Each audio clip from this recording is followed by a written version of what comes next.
You're listening to the World's Team Podcast. It's not just America's team, Cowboys Nation. It's the world's team. Now, here are your hosts, Paul Stewart and Mike Poland. How about them Cowboys? What's up, Cowboys Nation? Welcome to another episode of the World's Team Podcast, a part of the Believe Network, brought to you by Cowboys Experience. For the ultimate game day tickets, stadium tours, meet and greets, be sure to go to www.cowboysexperience.com and use the discount code WorldsTeam2025. I am your host, Paul Stewart, and joined as always, my brother in arms, who is feeling a little bit under the weather at the moment, is no other than Mr. Mike Poland. How are we doing, bro? Yeah, good. I'm going to be using the cough button a bit today, so bear with me. But, you know, at the moment, it's under control, so we're all right. I don't know what I did. I picked something up throughout the week. It's this Welsh weather. It's cold, it's hot, it's rainy, it's cold, it's hot, it's rainy. It's always like that. It's that muggy time of the year, especially here in the UK. We've got it up here in Scotland as well. It's like just being in a jungle. Yeah, I cannot imagine what it would be like to be actually in a jungle. Screw that. But yes, folks, as you may know, Rookie Minicamp is officially done. It's off the books. We're now just waiting and anticipating for the Dallas Cowboys to go to training camp now. So what we're going to do on this week's episode is break down everything that has happened over the course of Rookie Minicamp and Minicamp and just go over everything. But Mike, hit me with it. So what has been happening before we break into what happened at Minicamp? Yeah, I mean, we've had plenty of Brian Schottenheimer's press conferences, plenty of those, which is good. It's nice because we know a little bit about him, and we've had some press conference, but now it's like he's doing what he's supposed to do now. He's coaching players, he's coaching the team, and like these mini camps, it's more of a sort of like an implementation of certain parts of the playbook that they're trying to get them used to. This is what we're trying to do. These are the concepts. So it's not just plays, it's concepts. And they're trying to slot it all together as well as evaluate the roster and go, do you know what, that might work? What we're planning to do here, why don't we try this? And we've seen that this week. We'll break into that now. Plenty of positive comments, you know. Yeah, especially for George Pickens right now. Yeah. I mean, Pickens came out. You know, I know we've beaten this one quite a lot. Yeah, I think we've beaten the drum talking about George Pickens quite enough. I mean, look, he made comments and he said, look, you know, that with George Pickens, he comes to work every day with a smile on his face. He's very personable when you get to know him. I love being around him. And then Dak really doubled down on what Schottenheimer said, and he basically turned around and just said, look, I don't think... what he turned around and said is you shouldn't judge a book by its cover, that you should take somebody at face value rather than what other people are telling you, which I like. I mean, I can ad-lib that I can give you the full quote if you want. Basically, he said, I don't think you should ever listen to what somebody else says about somebody. I think you should find out for yourself who they are and allow them to really reveal their character to you. The guy, he's great. He's been phenomenal. There you go. And also, when it comes to Brian Schottenheimer, he's also made some comments about Jake Ferguson in the tight end room. I know, yeah. And, you know, the tight end, there's a lot that is predicated on this offense with the way Dak plays with the tight ends. Last year, only one touchdown at the entire tight end group, which happened to be it's been a big letdown. Yeah. Luke Schoonmaker was the only touchdown catcher, if you like. He caught the only receiving touchdown out of all the tight ends. Jake Ferguson in and out all week because of injuries. That was an issue. So all season. Apologies. He was out all season with various different injuries. That kind of messed up the rhythm. But then Schottenheimer comes out, talks about Jake Ferguson, talks about the tight end group. Literally came out and says it's going to be a really fun battle for you guys and for us as coaches to watch how the tight ends play out during training camp. So you're going to see plenty of battles. You're going to see maybe some surprise tight ends. You know, this is perhaps what Schottenheimer's attesting to, that he's like, look, you know the names, but there might be a guy who will surprise. There might be somebody underlying here that you're going to see it and you're going to be like, really? And then once you see what we're trying to do and put together, it works. And I think that's what he's trying to say. He's like, just wait, just watch. I suppose it's funny to mention that. Like, he also made some comments about the Bevan span forward during the OTAs, and I'll read the quote. He had an incredible off season. He really did. The size alone, he moves really well. I think he added 6 or 7 pounds to lean muscle mass. This is not just a run blocker, a pass protector. Guy can be a weapon because of his size in the middle of the field, matched up on linebackers and safeties. The thing I loved about Brev from day one is that this wasn't too big for him. Nice. This could be the spanner in the works where it comes to training camp. It really could, Mike.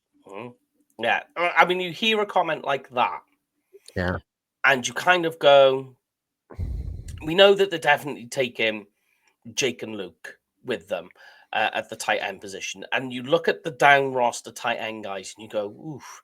So, okay, they'll take 3. And now you hear that comment, you go, well, that span getting another year. He's getting a nudge. He's basically as the tight end 3. Yeah, it's kind of look as though we're putting a bit of anticipation on top of him. It's maybe adding pressure on him to deliver now. Yeah. Who knows? But that's not a bad thing. You want not at all. You want to throw them in a deep end and see what floats. When coaches are talking about you in a more positive light, then fans need to get more behind that and actually put you up to a more higher ceiling in that regard. Like, it was the same. Remember years ago, it came with Rico Dowdle. Like, whenever we spoke to Brian Broaddus a couple of years ago, it's like, yeah, Rico Dowdle's the number 2. I was like, really? And we were shocked by that comment at the time. At the time, At the time. And as we saw when Rico Dowdle was on the field, it was like, all right, okay, I can see why. That makes sense. And obviously, fast forward a couple of years, he ended up being our basically being our best running back, like last season, gained 1,000 yards, first ever undrafted Cowboy to do that. Obviously, he's kind of moved on. Couldn't care less where he's ended up. Was it the Panthers he ended up, or was it the Giants? Panthers, yes. Panthers, yeah. So he's going to be playing number 2 to Hubbard right now. So, but yeah, wish him all the best, But going to like the span forward, I kind of get that's the same sentiment here in some regard.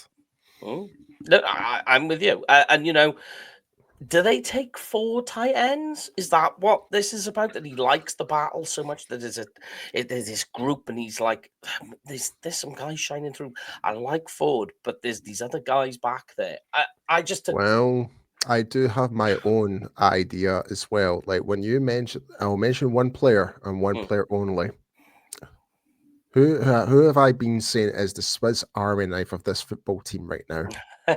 Yeah, no, I agree, and he's mentioned Hunter Lipke this week as well. Yes, folks. We're talking about Hunter Lipke, because again, he's been made some comments as well, along with Turpin, and I believe it was Deuce Vaughn, working him in different areas, from having Turpin playing at running back, which I was quite surprised about. Deuce Vaughn working more work at wide receiver, and we're seeing Hunter Lipke getting more work at tight end. So we're seeing a bit of variation here when it comes to what Schottenheimer's trying to do, and I like that. I do quite like that. And it's not the first time as well either. He's tried to utilize Hunter Lipke in different ways. That's again, you're seeing, like, I always like to think you're looking for patterns. You're looking for certain types of formations and personnel groups, and you've seen Lipke now raise his head a number of times in different various ways and formations. So that I find interesting. Same as Turpin. We've seen Turpin now playing as the wide receiver, which is really what he is, not just the return man. But now you're seeing him in the backfield, which I really like. And I mean, you talk about Lipke being a Swiss Army knife. There's that with Turpin as well. When you think returning, you can use him on jet sweeps, bubble screens.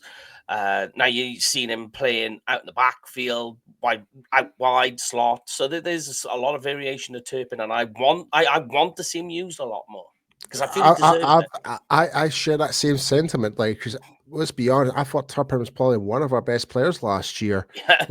Like even not I'm not even just talking about special teams. Obviously, we remember how he played against Washington last year with the spin move and actually took it to the house. Yeah. But there was times where, like, even with Cooper Rush as our quarterback, he actually, like, Turpin was basically almost unstoppable at one point. I can't remember exactly what game it was. I think it was at home, but Turpin and Lupke were the two main guys in that game. Like, Lamb was dealing with the shoulder injury, etc. Yeah, it was And later on in the season. That's it right. was late. It was late on in the season. Yes, you're right. Yeah, I can't remember. I know the game you're talking about. I can't remember who the team was. Yeah, but that's basically what's kind of happened just there. But let's kind of dive into rookie minicamp and mention some of the highlights that have happened so far. So on like day 2 of minicamp, Micah Parsons was not in the team drills. It was Peyton Turner with Marshawn Nealon rotating with the defensive ones. Don't mind that at all. Don't mind that at all. Highlight of the day came from a 22-yard touchdown grab from Jake Ferguson on the seam route from Dak Prescott into a tight window. One of 2 touchdown grabs for Ferguson, who almost got all the snaps with the ones today. And here's a big one for me. And this is what I keep saying. This is what I'm really, really excited about for training camp. 3 strong touchdown grabs from Jonathan Mingo. There we go. Yeah. A corner route from Joe Milton, Ryan Fournette on the run, off script throw from Milton, and Jalen Cropper from Will Greer in that team period. So 1 for Mingo, 1 for Fournette, and 1 for Jalen Cropper. Been a lot of praise from Donovan Ezeiruaku. No surprise there. That we're still buzzing about that. We're still yeah. Like, it's been highly rated, like saying his bend and agility, and it's been in full display during rookie minicamp. It's been absolutely fantastic. Healthy dose of action of Deuce Vaughn with the 2s. Donovan Wilson and defensive end Sam Williams were on the field for individual drills. That's good to see. Especially for Sam Williams, especially for him. Yeah. Like, I really want Sam to really come out guns blazing this year. I really do. I just think he will. I think he will. I just think from what we're seeing, and like we've spoken to people over in Dallas, and they're all saying the same thing, that of all the players who are coming from major injuries, bit of a tongue twister, last season, Sam Williams is the one who's furthest along. Well, that's good news. I like that. That means he's wanting to come out. He's going to come out guns blazing, and I just think he wants to attack it, and I think he will. He's going to be like a bull in a Chinese shop. What else has been happening also is right guard Tyler Booker remains the only rookie running with the 1s. That's by design. Quoted, earn your spot on the depth chart and all that jazz, pretty much. Right receiver Devontae Turpin remains an option out the backfield, as we kind of mentioned there. You saw multiple snaps at running back and took a carry outside left. This one's very interesting to me. Nathan Thomas was working with the 2s alongside TJ Bass, Dakota Shepley, Matt Hoffman, and I can never pronounce his name. Adeniji. Yeah. So they filled out the whole second team offensive line for the most of the part of day 2. Dak Prescott had a solid day in his final full speed mandatory minicamp practice. Well, I'll jump back into that one as we go through day 3. So for day 3, work through practice, Micah Parsons did work with the team in individual team drills. Trevon Diggs was working his rehab in front of the media for the first time. No music in the stars, so we clearly heard the "Here We Go" cadence from Dak Prescott, Joe Milton, and Will Greer. Wow. Yeah. I was trying to say that, like, wasn't there not a lot of talk of actually getting rid of the "Here We Go"? Or was that, do you find that's just speculation? You just don't know, do you? I mean, the way never know. The way I always see things with the quarterback is whatever their little because every quarterback does everything a little differently. It might be a word, it might be a look, it might be a motion, it might be how they step, how they hold their hands. There's all these little things. Something like "here we go" is like one of Dak's little things. Like, if it works, just don't mess with it. Just leave it. If it works for him, if it's not broken, don't fix it. Yeah, totally. Also, what's been happening as well is we saw TG Bass taking some snaps along with Cooper Beebe, Brock Hoffman, and Dakota Shepley. We saw Asim Richards lined up as an extra offensive line tight end. That's interesting. And Hakeem Adeniji rotated. I managed to say it perfectly that time. My God. Rotated in at left tackle with the ones. A lot of mixing and matching behind Tyler Guyton throughout the off-season programs. So that's fine. Yeah. So it seems, and obviously to finish off, obviously, like I mentioned, Dak Prescott had a solid day in the final full speed mandatory minicamp practice. He went for 9 for 12 in the team period and led a 70-yard touchdown drive during the 2-minute drill on the 6 for 8 passing. And the highlight of the day was the 22 yards route touchdown to Jake Ferguson. So and that's the one I find important, the 2-minute drill. Only because at this stage, so as you know, the 2-minute drill, a lot of it is repetition, practice. Because everything has to be instinctual in a 2-minute drill. You're practicing your practice. Yeah, on the go, regardless. Yeah. So everything is just how you're all clicking together because, as you say, you're just on the go. Yeah. If you're able to do a 2-minute drill where you drive downfield, scoring touchdown at this stage, that tells you that the offense chemistry is already connecting and gelling nicely. And I like that. That's what the one thing of all of this I found most important was not just for Dak, for the offense, the fact that they unified this early already. Yep, totally, man. And with that now being said, Mike, like with Rookie Minicamp now officially off the books now, we're now about to go into training camp. We're going heading off to Oxnard very, very soon. What are the very key head-to-head matchups you're very interested watching for this year's training camp? Yeah. Who is... So the one I'm particularly interested in is it's all about the inside defensive line. I want to know, you've got Osa. Yep. What does it look like beyond that? Who are the guys? Who's the ones that are coming through? Because we've seen images of Solomon Thomas. We've seen and heard things about the rookie that they've taken. We've heard and seen things about, nose tackles, Mazzy Smith, all these things. But okay, now I want to see in training camp, who's the guy next to Osa or who's the guy rotating with him, depending on how they decide to line up their front. I'm very particularly interested in this. Wide receiver 3 is the other one. I've got a good one for you.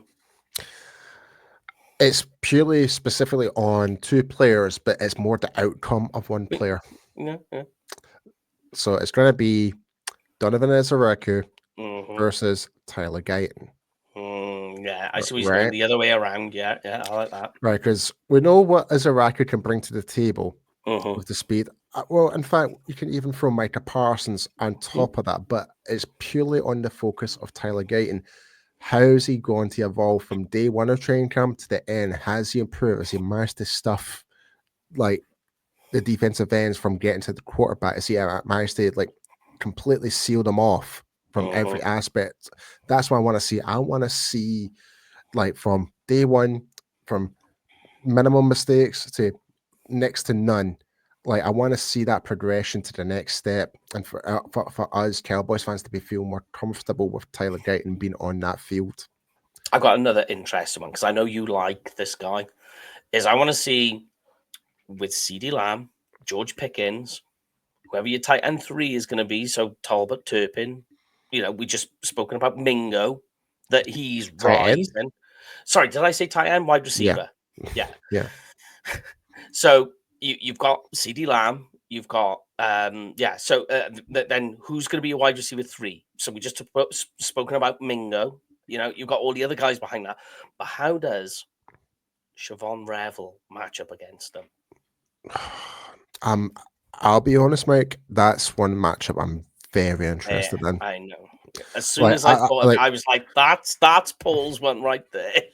And I'm not a secondary guy. You know that. Yeah, no, I know. I'm all about the trenches. I'm all about O-line, D-line, but Rebel really caught my attention, despite, as we talked about a lot during the draft process, the injury concerns is a concern, but you cannot fault the quality that Rebel possesses as a player when he's actually fully fit and healthy on that football field. The guy's an absolute stud. Yeah. So I'm really interested to see how he's going to play up against likes of Pickens, likes of Lamb, Tolbert, etc. Where's he at? So I'm very intrigued to see what happens there. Another exciting one I'm also thinking about, while you were talking about, Ezeiruaku, I'm also interested in how the dynamic works with the rotation on that side of the line with Sam Williams, Ezeiruaku, and Dante Fowler. How's that going to look?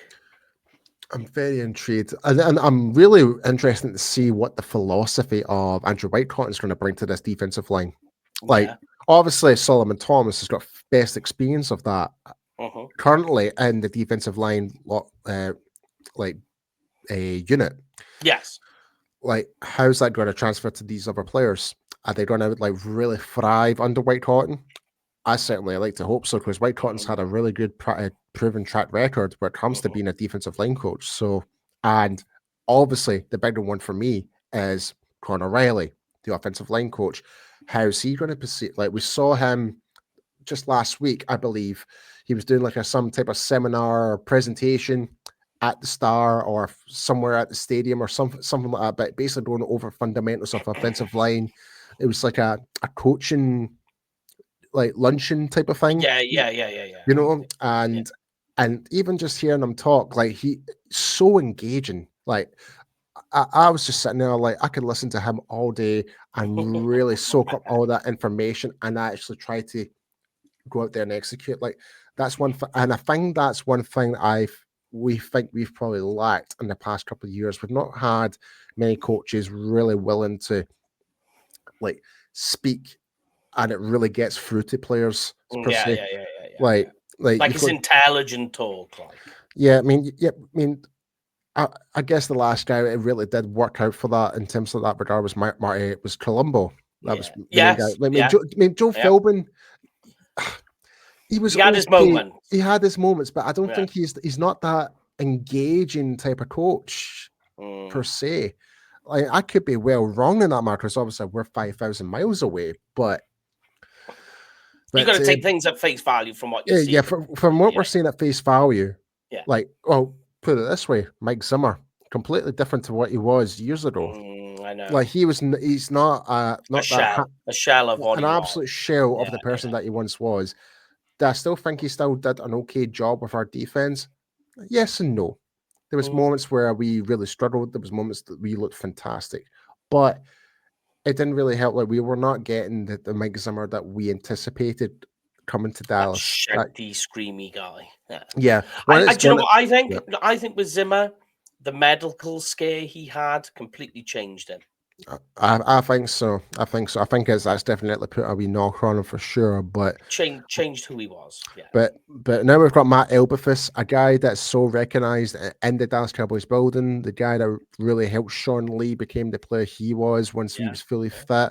I think that he's that type of, and look at what he's done at Indianapolis. He said the defensive coordinator did a great job there, and obviously he got offered the coaching role at Chicago. That obviously didn't really work out, but I think defensive coordinator, very similar to what Dan Quinn when he was at Atlanta, then came to Dallas. I think being a defensive coordinator is much more better suited for him. We've spoken about this before, that some people are fantastic. Wade Phillips, perfect example. I still stand by this comment, and I think Jason Garrett as an offensive coordinator is not a bad coach. Yeah, I agree. I totally agree. Maybe I don't know. Controversial, because it could be. I'm actually curious.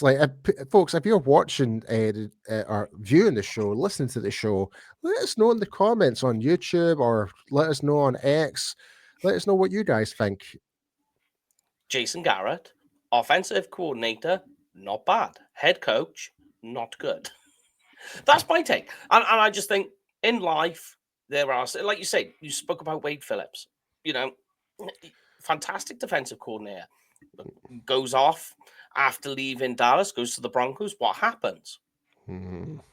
There's just some people who are just built that way. It's like, I think they're so creative in their field that once they get to the head coaching position, and it's this massive umbrella at that point, they're just so lopsided one way, or they're just focused on one particular point. It's hard to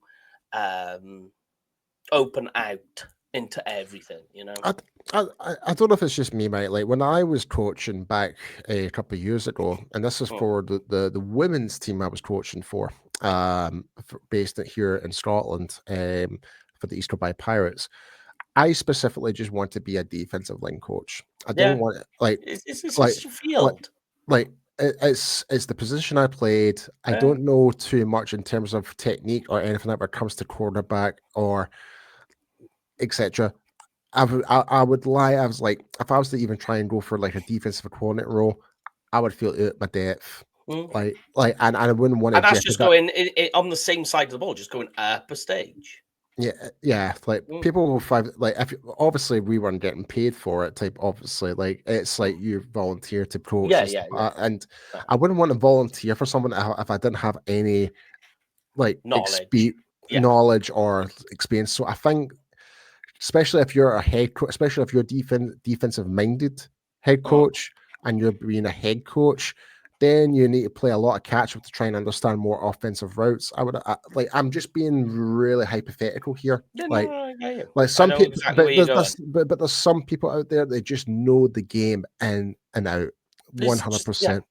And there's some head coaches that they go from coordinator to head coach, and they understand delegation. They know that they give the delegation and they go, okay, I don't know, but give it to me. And they can understand and communicate that properly. There's just some coaches, maybe Jason Garrett, that was the issue, I'm not going to say because I wasn't in those rooms, if you know what I mean. But there's just some guys that just can't take up that slack side of it all, and it's tricky. The head coaching from coordinator to head coach is just a massive sphere. It's huge. It's exponential. It's a massive spectrum, that's for sure. Yeah. But yeah, it's but is there anything else that we haven't covered, Mike? I think we pretty much covered everything that's gone on at minicamp throughout this week. Now is like the really big lull, which is really tough. Yeah, so we do apologize in advance, Cowboys Nation. It's like obviously from now up till training camp, it's not really going to be much to really talk about unless a big trade happens, which is very unlikely. Or contract. Yeah, or contracts. Like that time might happen. As speaking about contract, we did get a wee slight update regards to Micah Parsons. Like Jerry and Micah did have discussions, but it's now really down to the agent. Surprise, surprise. Yay. I mean, the good thing is the fact that they're communicating and that they're like, no, it comes down to the agent. What that statement says is we go, yay. But what it means is that, okay, Jerry's spoken to Micah and Jerry's gone, I want you to stay in Dallas. And Micah's turned around and gone, I would love to stay in Dallas. Let's get this sorted. And so what that means is both sides want to come to an agreement. Now it's just getting the I's dotted and the T's crossed. And that comes down to the agent. Yeah, it's the discussion where the player is not allowed to be involved, essentially. Yeah, essentially, yeah. This is the finicky side of it all. But what we're getting from the comment from that is that both Micah and the Dallas Cowboys Jerry front office, they're all like, yeah, let's get this done. Let's get this sorted, which is a good step. It's very positive. And they're trying to be proactive in regard to try and get this contract done as soon as. I think they're worried if TJ Watt was to get his contract first. That's my assumption on that. That's my my suspicions on that. Because if TJ Watt was to get his deal before Micah Parsons, then obviously Parsons, well, I'm better than TJ. I want more than that. But the agent, it was more the agent will see it in that way. Let's be honest. Yeah. So I mean, it's like, at least it's not the opposite, you know? At least we're not sitting here going, both sides have still not spoken. It's not like Myles Garrett. It's not like Myles Garrett leaving. Yeah, Oh yeah, I want to be traded. When I leave, and what does he do? He signs a brand new contract. Yeah, you know, at least with that, and you know, it's like we're not hearing Micah Parsons is holding out or he's not coming to training. You know, it's all positive stuff. Yeah, so he's doing his job. Yeah, he's doing his job. He's there in the star. He's working out. He's working with the first teams. He's going through walkthroughs. He's studying the playbook. He's talking to his coaches. Speaking about talking to his coaches, he even called Schottenheimer on the phone late at night. It's like, I just want to phone you up and see if you're good. Yeah. And obviously it was always just a wee prank call, but that there just shows, even from the defensive side of the ball, who didn't really work that much with Shorty last year, just shows how much appreciation they've got for the guy. So if the players character all around, exactly, let's be honest, character doesn't win you championships. We need to see it being produced on the field, but it does build a good, healthy relationship in terms of continuity, strength behind numbers, etc. So I think from that regard, like it is always a good positive thing if the players can get behind the coach, all the coaching staff, and actually have a laugh, like take a drink of a shorty, for example. You know, that fucker lemon, whatever it was that Schottenheimer was doing during the draft. But it's all good vibes. So if that can continue on and we're winning football games, that's something to be very excited about. Really can be. And again, like I can understand, like some Cowboys nations are still not sold on it. I get that. I mean, at first we weren't sold on the idea of Brian Schottenheimer, but he is winning this over. From what he's done, all the moves, his coaching hires, making Jerry be active in free agency and in the draft, and even in terms of trades, we're moving into a different direction where we're not used to, which is so refreshing right now. Yeah, I like it. You know, at this stage, I feel good about the team dynamics, chemistry, coaching. They all seem to be on the same wavelength. Everything about this right now is just where you want it to be. Yeah. So at the moment, it's just gone tick, tick, tick, tick, tick. Yeah, it seems to be we're on the right path. We just now need to see it properly in action. That's the thing. That's the thing we just need to wait for, and this is the dull spot, like you just mentioned there, Mike. Yeah, we're not. I mean, like go on. Sorry. Yeah, we're just on that dull spot. Like we've got a wee bit of time to wait till training camp. We get to see more of these players in proper action. Obviously, the coverage will be coming from DallasCowboys.com, etc. We'll be watching very closely to that, and we'll try and get some insider information from some of the guys that will be there, like our good friend Brian Broaddus, etc. Virtual Lombardi. We'll try and reach out to them, see if they've got Nick Harris. Exactly. So we'll definitely be keeping on tabs with those guys to see if there's anything that is, if it's a really substantial, something to really think about going forward. Yeah. But yeah, folks, that is the end of this week's episode. Be sure to go and check us out on all of our socials. Be sure to go and subscribe to us on YouTube, Spotify, Apple Music. But before we do go, Mike, please tell everyone where everyone can find you. Yeah, you can find me on Twitter or X at Kenfig Cowboy. That's Kenfig with a K, Cowboy with a K. And you, Mr. P. You can find me at IamPeace2 on X and Instagram. Yeah, folks, but yes, I hope you guys will have a wonderful weekend. Not sure when the next episode will come out, because obviously, like we just mentioned, it's a dull spot, but we'll probably try and do like a 53-man prediction of the roster, something like that, potentially. But yeah, folks, let us know in the comments what would you like us to talk about as well. We would love to hear everyone's feedback. But yes, folks, we'll be back next time, and until then, it's not just America's team, it is the world's team. We'll see you guys next time. That's a wrap on the World's Team Podcast. Smash that like button and hit subscribe, Cowboys Nation. This ain't just America's team, it's your team. Touchdown! It's the World's Team, only on Believe, where real fans live. How about them Cowboys?